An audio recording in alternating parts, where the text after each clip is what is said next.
Bonsoir. Ce soir, on dort sur l'eau. Une péniche amarrée dans un bras calme du canal, le clapotis contre la coque, et rien d'autre au programme. Allongez-vous, ça tangue à peine. La péniche s'appelle l'Alouette, et elle n'est plus pressée depuis longtemps. Elle a passé sa jeunesse à transporter du charbon entre les écluses du Nord, et elle coule maintenant une retraite paisible, amarrée sous deux grands saules, dans un coude du canal où l'eau est verte et lente. C'est là que vous passez la nuit.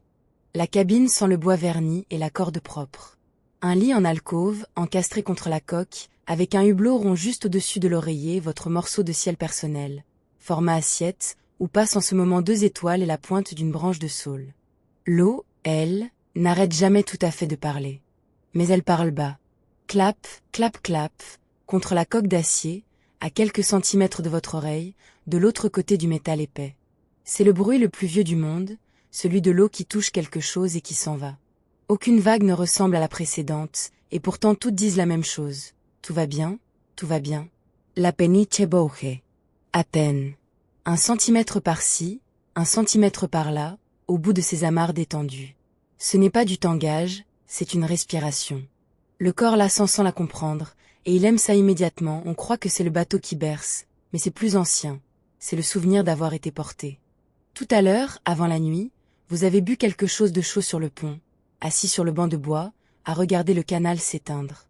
Un héron est passé en vol bas, sans un bruit, comme une idée grise.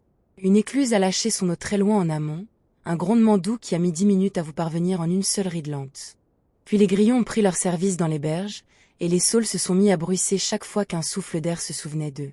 Maintenant, la lampe à pétrole est soufflée, l'électricité existe à bord, mais certains soirs méritent mieux.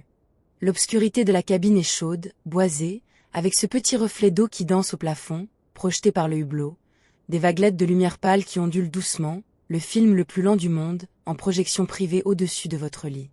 Clap, clap, clap. L'alouette tire un peu sur une amarre, la corde grince tendrement contre le taquet, comme une vieille voix qui se racle la gorge, puis se tait. Elle en a entendu d'autres, l'alouette. Des tempêtes sur les grands fleuves, des chargements en pleine nuit, des brouillards à couper au couteau. Une nuit d'été dans un bras mort de canal, pour elle, c'est du velours. Vous pouvez lui confier votre sommeil les yeux fermés. Elle a 60 ans de métier. Vos pensées commencent à suivre le courant, elles partent au fil de l'eau, sans rame et sans but, passent sous un pont de pierre, longent des berges pleines de menthes sauvages. Vous ne les retenez pas. Le canal les ramènera au matin, lavé et calme. Le reflet d'eau ondule au plafond, les grillons tiennent la note. La coque respire sous vous, 1 centimètre par-ci, 1 centimètre par-là. Dormez maintenant. Vous êtes amarré pour la nuit, à double tour, dans le coude le plus tranquille du canal le plus lent du monde. Et avant de fermer tout à fait les yeux, si vous aimez ces histoires du soir, pensez à vous abonner, tout doucement, sans vous relever. C'est le meilleur moyen de retrouver la prochaine histoire, très bientôt. Merci d'être là, et dormez bien.